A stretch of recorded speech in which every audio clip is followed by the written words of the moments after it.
Hello everyone, कैसे हैं आप सब। बहुत अच्छे से होंगे ना। पिछले वीडियो में जो कुछ भी पढ़ा था समझ में आया था। नहीं आया होगा तो प्लीज कमेंट में जरूर बताना। देखो, बार बार कहने में अच्छा नहीं लगता कि आप प्लीज बताइएगा प्लीज बताइएगा। अब हमें नहीं पता चलता कि आपको पता आ रहा है या फिर नहीं आ रहा।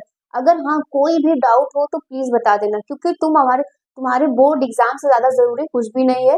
तो तुम सारा फोकस अपने बोर्ड एग्जाम पे करो। ये नहीं कि इधर वाला काम उधर वाला काम, ये सब चीजें छोड़ो। साइड में सारी चीजों को रख के अपने बोर्ड एग्जाम पे फोकस करो। ठीक है, चलो अब हम लोग नेक्स्ट बात करते हैं। हम लोगों ने ईथर पढ़ लिया था। ईथर का नॉमेनक्लेचर भी सीख लिया। नॉमेनक्लेचर में कोई भी डाउट होगा तो बेटा जरूर बता देना। हम लोगों ने ईथर का नॉमेनक्लेचर बहुत सरल था, बहुत इजी था। हम लोगों ने दोनों चीजें सीख लिया। ठीक, अब हम लोग बात करते हैं इनके बनाने की विधि को, कि ईथर को हम लोग बनाएंगे कैसे, कितने इसके मेथड होंगे, कैसे कैसे बनेंगे। तो हम लोग एक बात लिखते हैं बेटा, यहाँ पे बोला जाता है कि जो डाई एथिल ईथर है, ठीक है, जो डाई एथिल ईथर, ठीक, जो डाई एथिल ईथर अथवा आप बोल सकते हो एथॉक्सी एथेन है, ठीक, अथवा एथॉक्सी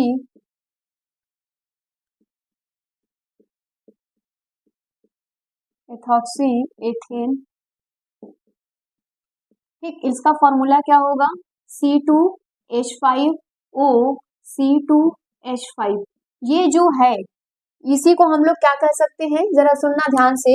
हम लोग जानते हैं बेटा, हम लोगों को दो ईथर पढ़ने हैं, दो तरीके के। एक को कौन पढ़ना पड़ेगा, एक होगा ये वाला ईथर और दूसरा होगा बेटा C2H5, ठीक, ये वाला ईथर। ठीक, दो ईथर हम लोगों को पढ़ने पड़ेंगे। ज्यादातर हम लोगों को ये पढ़ना है, ये एग्जाम में ज्यादा पूछा जाता है, ये पूछा नहीं जाता। ठीक है, तो इनके बारे में हम लोग ज्यादा पढ़ेंगे।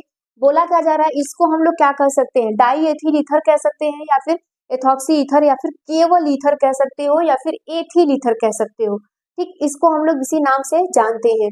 पहला सामान्यतः हम लोग इसको क्या कहते हैं बेटा, ईथर, सॉरी, एथिल ईथर के नाम से जानते हैं, या फिर ओनली ईथर।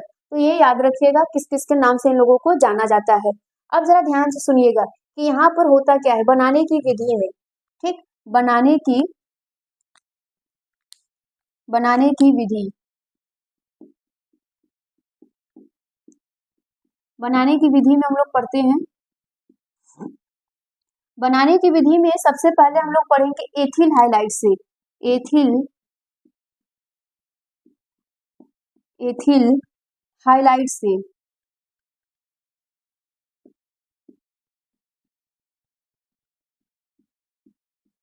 चलो एथिल हाइलाइट से हम लोग इसको सीखते हैं कि इसको हम लोग कैसे बनाएंगे। अब जरा ध्यान रखना कि एथिल हाइलाइट से हम लोग कैसे बनाएंगे। तो यहाँ पर क्या होगा, तुम एथिल हाइलाइट ले लो, उसका रिएक्शंस कराओ। देखो यहाँ पे एथिल, चलो देखो यहाँ पर हमारे पास बेटा ये एथिल हाइलाइट हो गया। कोई भी हाइलाइट ले लो, हमने आई ले लिया। इसकी अभिक्रिया जब हम लोग किससे करवाते हैं, Ag2O, मतलब सिल्वर ऑक्साइड से जब करवाएंगे या गर्म करेंगे बेटा, तो हमें क्या मिलेगा, यहाँ पे एथिल मिलता है। क्या मिलता है, एथिल, सॉरी, यहाँ पे डाई एथिल ईथर बोल सकते हो। तो यहाँ पर हमें क्या करना पड़ेगा, इसका 2 मोल लेना पड़ेगा। कितना, 2 मोल लेंगे तो देखो यहाँ पे 2 एथिल हो जाएगा, 2 आई भी होगा। तो यहाँ पे बनता क्या है, यहाँ का ऑक्सीजन ना, यहाँ का ऑक्सीजन बेटा इस जगह पे चला जाता है। ठीक, तो यहाँ पे बनेगा ऐसा कुछ इस प्रकार से हमारा बनता है। जो बच जाता है उसको हम लोग कहते हैं Ag2। यहाँ पे बैलेंस करने के लिए तुम 2 लगा दो, लेकिन नहीं भी लगाओगे तब भी चल जाएगा, कोई दिक्कत यहाँ पर। तो ये बनाने की विधि में है आपका। अब ये सारी चीजें आपको आनी चाहिए। ठीक है, अब ये बेटा सारी चीजें आपको आनी चाहिए। तो अगर स्टेटमेंट बोला जाएगा तो क्या नहीं लिख लोगे, तो यहाँ पर क्या लिखोगे, एथिल हाइलाइट से लिखेंगे हम लोग, एथिल हाइलाइट से, एथिल हाइलाइट को, यहाँ पर एथिल हाइलाइट को होना चाहिए। एथिल हाइलाइट को शुष्क मतलब ड्राई, शुष्क Ag2O के साथ गर्म करने पर गर्म करने पर डाई एथिल ईथर प्राप्त होता है। ठीक, क्या मेरी बातें समझ में आ रही है? इसको गर्म करेंगे तो बेटा यही हमारा प्राप्त होगा। हम आपको पहले ही सिखा चुके हैं कि चाहे तुम इसको नीचे लिखो चाहे इसको ऊपर लिखो, कोई दिक्कत नहीं है, बस आपको आना चाहिए। अब हम लोग नेक्स्ट बात करेंगे दूसरा, जो किससे प्राप्त करेंगे बेटा। दूसरा यहाँ पे बोला जाता है इल्कोहॉल के निर्जलीकरण से। इल्कोहॉल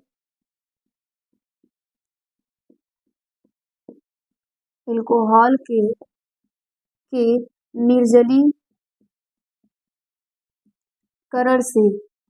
अब देखो क्वेश्चंस भी यहीं से बनेगा। अगर वो बोल देगा कि अल्कोहल का निर्जलीकरण करने से क्या प्राप्त होता है, या फिर बोल दे अल्कोहल से डाई एथिल ईथर बनाओ, तो ये सब चीजें अपने आप में ही क्वेश्चंस हैं। अब देखो यहाँ पर क्या होगा, यहाँ पर भी बेटा सेम चीज होती है। देखो यहाँ पे बोला जाता है ना कि 2 मोल ले लीजिए किसका, अल्कोहल का, तो हम लोगों क्या ले रहे हैं यहाँ पे एथिल अल्कोहल ले लिए। ठीक, एथिल अल्कोहल की जब अभिक्रिया हम लोग करवाएंगे बेटा किससे, सांद्र H2SO4 के साथ करवाएंगे, तो आपको पता है ना यहाँ से क्या निकल जाएगा, जल्दी बताओ यहाँ से क्या निकलेगा। यहाँ से वाटर आपका निकल जाता है, जो बचता है उसी को हम लोग लिख देते हैं। तो बचेगा क्या, C2H5, एक ऑक्सीजन, क्योंकि 2 मोल है तो 2 ऑक्सीजन होना चाहिए, तो एक ऑक्सीजन बचेगा। फिर एक यहाँ पर ये भी बचेगा क्योंकि 2 मोल है बेटा, और यहाँ पर बचता क्या है, 2 हाइड्रोजन 1 ऑक्सीजन, तो ये क्या बन जाते हैं यहाँ पर, आप बोल सकते हो डाई एथिल ईथर बन गया और आपका ये अल्कोहल बन गया, सॉरी वाटर बन गया। अगर हम लोग क्या करें, ये टेम्परेचर फिक्स होता है, यहाँ पे जो टेम्परेचर होता है बेटा 140, ठीक है 140 डिग्री। अगर हम टेम्परेचर बढ़ा दें, इसी चीज को हम लोग लें और यहाँ पर बेटा हम टेम्परेचर को बढ़ा देंगे ना, सेम चीजें वही रहे, बस टेम्परेचर को क्या कर दीजिए 160 से 170 डिग्री सेल्सियस कर दीजिए। जब आप टेम्परेचर यहाँ पे बढ़ा देते हो, या 1 मोल ले लो तो भी कोई दिक्कत नहीं है, 1 मोल ही ले लो। जब हम लोग इसका टेम्परेचर बढ़ा देंगे तो हमें यहाँ से एल्कीन मिल जाता है। क्या मिल जाता है, एल्कीन यहाँ पे। ठीक, और वाटर यहाँ से निकल जाता है कुछ इस प्रकार से। ठीक, ये इस प्रकार से यहाँ पर बन जाएगा। अब अगर स्टेटमेंट इसका लिखना होगा तो क्या लिखेंगे आप, यहाँ पर बेटा स्टेटमेंट अगर लिखना हो तो क्या लिखोगे, जल्दी बताओ, तो लिखोगे क्या, एथिल अल्कोहल, बोलोगे एथिल अल्कोहल के आधिक्य, मतलब ज्यादा है ना, तो यहाँ पे 2 मोल है तो इसका अधिक हो गया, तो लिखोगे एथिल अल्कोहल के अधिक को सांद्र H2SO4, लिखिएगा एथिल अल्कोहल के आधिक्य को सांद्र H2SO4 के साथ 140 डिग्री ताप पर गर्म करने पर ईथर के 2 अणु, सॉरी यहाँ अल्कोहल के 2 अणु मिलकर गर्म करने पर, छोड़ो ये सब मत लिखो कहानी इतना, तुम डायरेक्ट यही लिखो, यहाँ पे लिखो कि गर्म करने पर ईथर या फिर एथिल ईथर प्राप्त होता है। ठीक है, प्राप्त होता है, समझ में आ रहा है कि नहीं। अब अगर बेटा यही चीज बोला जाए कि टेम्परेचर बढ़ा दो, तो वो क्या होगा, अल्कोहल की मात्रा कम कर दो, टेम्परेचर बढ़ा दो, तो आप बता देना कि यहाँ पे एल्कीन प्राप्त होगा। इतना नोट कर लीजिए इसको। चलो नेक्स्ट देखो, उसी में बोला जा रहा था कि अल्कोहल से, ये बी कर लेना, ठीक, ये रहा होगा तो इसको बी कर लेना। यहाँ पे बोला जा रहा है कि जो एथिल अल्कोहल के वाष्पों को तप्त एल्यूमिना 250 डिग्री या फिर Al2O3 350 डिग्री पे गर्म करने पे डाई एथिल ईथर होता है, यहाँ पे प्राप्त लिख लेना, प्राप्त होता है। आ जाओ इसको देखते हैं, तो इसमें बोला जा रहा है कि 2 मोल क्या ले लो तुम, एथिल अल्कोहल ले लो, ठीक है, एथिल अल्कोहल लो और उसको गर्म कर दो, उसको गर्म करो, Al2 O3। ठीक, यही है तप्त एल्यूमिना। इसका टेम्परेचर भी तुम दे दो 350 डिग्री सेल्सियस। जब तुम टेम्परेचर दे देते हो तो तुमको क्या मिलता है, यहीं से एथिल एल्कोहल मिल जाएगा। क्या मिल जाएगा, क्या बोल रहे हैं हम यहाँ पे, डाई एथिल ईथर मिल जाएगा। C2H5O फिर C2H5 और वाटर यहाँ से निकल जाएगा। दोनों प्रोसेस सेम है, बस टेम्परेचर का और जो यहाँ पे रिजल्ट दे रहे हैं उन दोनों का खेल है। अब सवाल यहाँ से कैसे पूछे जाते हैं, जो आपसे क्वेश्चंस पूछा जाता है, क्वेश्चंस ये पूछा जाएगा बेटा यहाँ पे, क्या होता है जब, है ना, क्या होता है जब,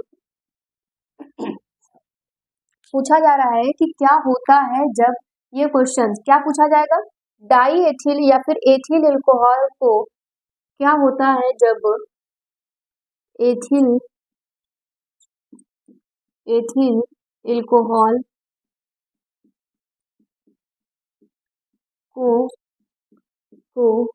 तप्त, यहाँ पे लिखा गया है तप्त एल्यूमिना, तप्त एल्यूमिना पर गर्म करते हैं, गर्म करते हैं।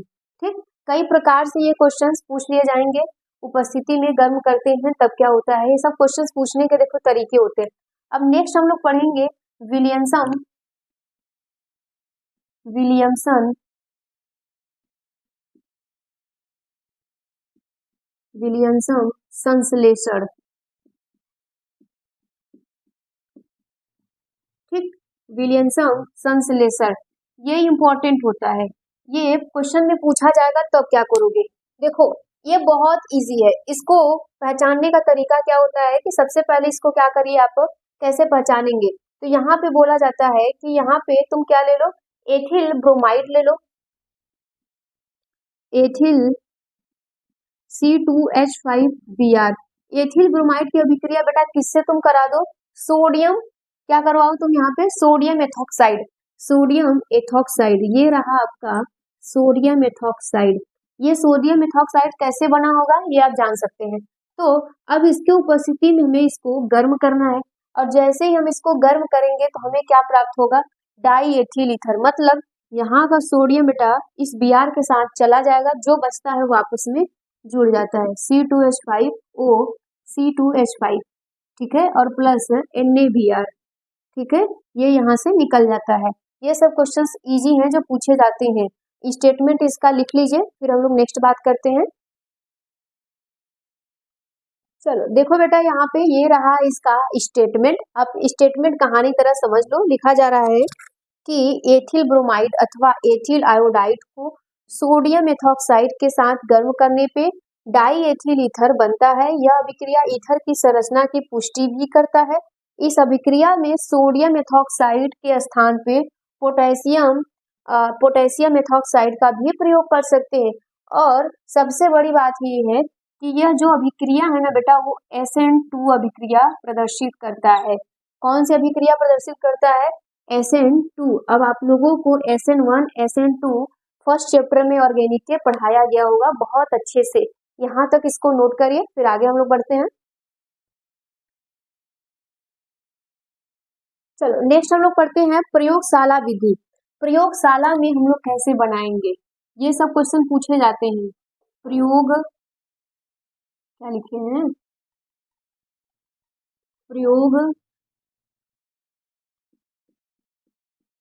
प्रयोगशाला विधि।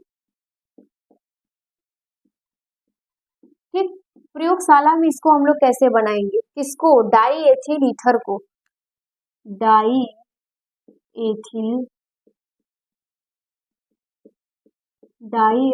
ईथर। ठीक, प्रयोगशाला में इसको हम लोग कैसे बनाएंगे, तो प्रयोगशाला में ये बोला जाता है कि प्रयोगशाला में डाई एथिल ईथर को लिखिएगा प्रयोग प्रयोग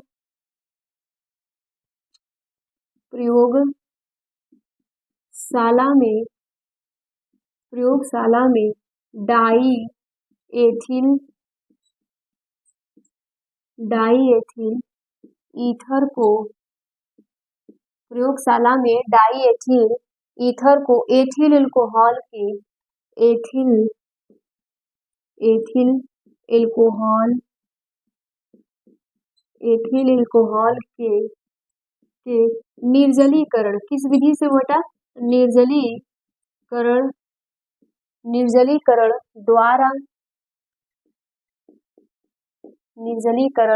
द्वारा बनाया जाता है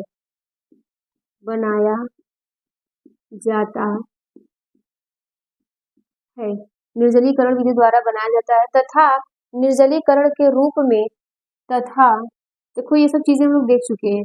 तथा निर्जलीकरण के रूप में सांद्र H2SO4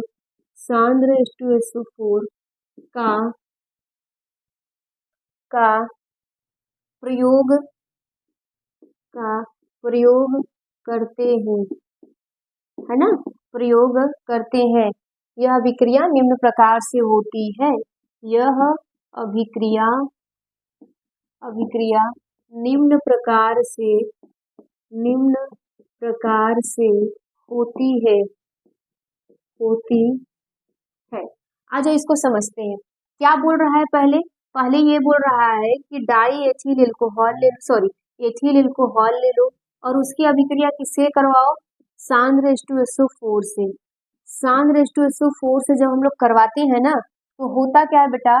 यहाँ का हाइड्रोजन, ठीक है, यहाँ का हाइड्रोजन निकल कर क्या बन जाता है? Oxygen, water. यहाँ का हाइड्रोजन और यहाँ का ऑक्सीजन ये मिलकर बन जाएंगे पानी। क्या बन जाएंगे? पानी। जो बचा एक साथ जोड़ दीजिए तो बचा क्या? यहाँ पे C2H5 बचा, यहाँ पर क्या बचा? हाइड्रोजन बचा, यहाँ क्या बचा? SO4 बचा। यही बचेगा ना, क्योंकि पानी तो निकल रहा है यहाँ से वाटर निकल रहा है बेटा। यहाँ का ऑक्सीजन और यहाँ का दो हाइड्रोजन मिलके क्या बना देते हैं? पानी। फिर क्या बोला जा रहा है कि फिर ये जो बचता है इसकी अभिक्रिया फिर कराओ। किसके साथ? देखो जो बचा, यहाँ पर जो बच रहा है बेटा उसकी अभिक्रिया तुम किसके साथ करवा दो? फिर से एथिल एल्कोहल के साथ करवाओ। फिर एथिल एल्कोहल के साथ मिलाओ, करवाओ तो देखो क्या बनेगा।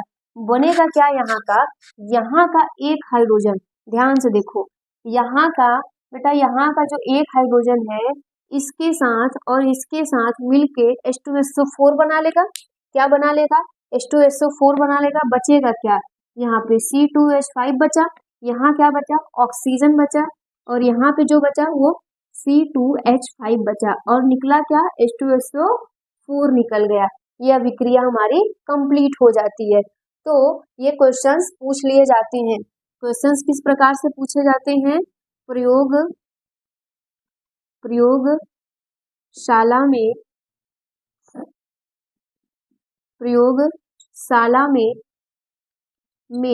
डाई एथिल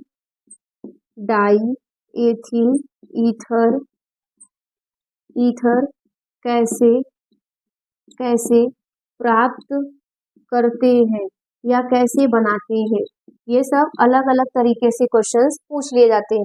या फिर बोल लिया जाएगा प्रयोगशाला में डाई एथिल ईथर बनाने का सचित्र वर्णन कीजिए। इसमें बेटा कुछ डायग्राम वगैरह होता है बना हुआ, आपको देख लेना, बना लेना, ठीक। ये इतनी इंपॉर्टेंट चीजें थी जो यहाँ पे नोट करवा दी गई है, इसको नोट कर लीजिए। चलो अगर हम लोग इसके ईथर के गुणधर्म की बात करें तो गुणधर्म में बेटा क्या होता है? दो गुणधर्म होते हैं। कौन कौन से होते हैं? एक होता है आपके पास भौतिक गुणधर्म, एक होता है कौन सा? रासायनिक गुणधर्म। तो हम लोगों ने भौतिक गुणधर्म को देखा है, ठीक है। यहाँ पे रासायनिक गुणधर्म की बाद में बात करेंगे, पहले भौतिक गुणधर्म की बात करते हैं। तो भौतिक गुणधर्म में भौतिक अवस्था क्या है, मतलब इसकी फिजिकल स्टेट में कैसे रहता है। तो यहाँ पे बोला जा रहा है कि ये जो डाई एथिल ईथर है एक रंगहीन मीठी गंध युक्त अति वाष्पशील द्रव है। उच्च वाष्पशील के कारण त्वचा पर यह ठंडक उत्पन्न करता है। मतलब कि अगर हम लोगों के स्किन पे गिर जाएगा तो ये बहुत तेजी से क्या होगा? वाष्प बनेगा।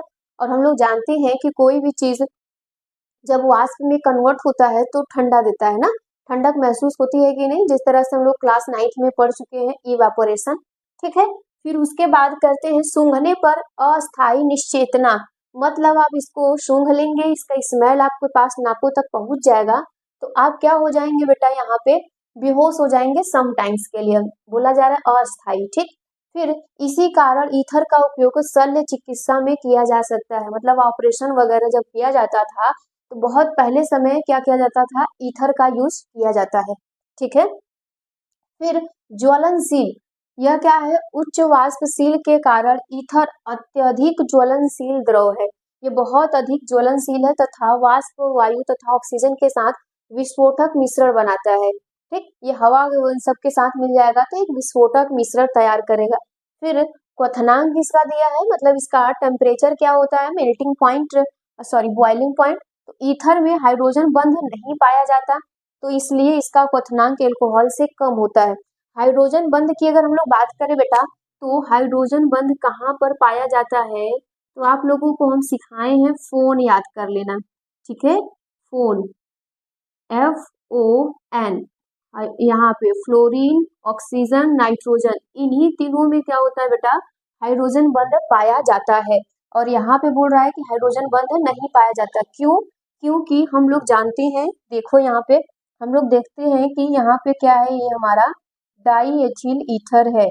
अब हाइड्रोजन कहीं पे है, हाइड्रोजन डायरेक्ट बेटा कार्बन से जुड़ा है।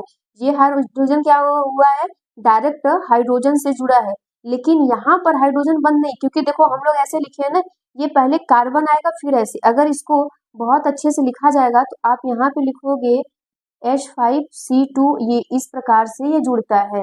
कंफर्म, ये इस प्रकार से जुड़ता है, इसलिए यहाँ पर हाइड्रोजन बंध नहीं पाया जाता है। लेकिन अगर हम लोग एल्कोहल की बात करें, कोई भी एल्कोहल ले ले, तो डायरेक्ट ये क्या होता है, हाइड्रोजन से जुड़ा रहता है। अब क्लियर हो रहा है, तो हाइड्रोजन बंध इसमें पाया जाता है एल्कोहल में, लेकिन इसमें नहीं पाया जाता है। विलयता, हाइड्रोजन विलयता जो होती है जल में वो नहीं पाई जाती, क्योंकि हाइड्रोजन बंध नहीं होता है। लेकिन यहाँ पर अकार्बनिक में ये विलय होता है, तो आप लिख लीजिएगा कार्बनिक, कार्बनिक विलायकों में, कार्बनिक विलायकों में विलय होता है या विलय है। ठीक है, इतनी बातें हो गई। अब कल के लेक्चर में हम लोग पढ़ेंगे बेटा, यहाँ पे केमिकल प्रॉपर्टीज पढ़ेंगे, फिर इनका यूज कहाँ पर है, वो सारी चीजें कल। उम्मीद है कि ये चैप्टर आपका खत्म हो जाएगा। तो आज के लिए इतना ही रहने देते हैं। Thank you.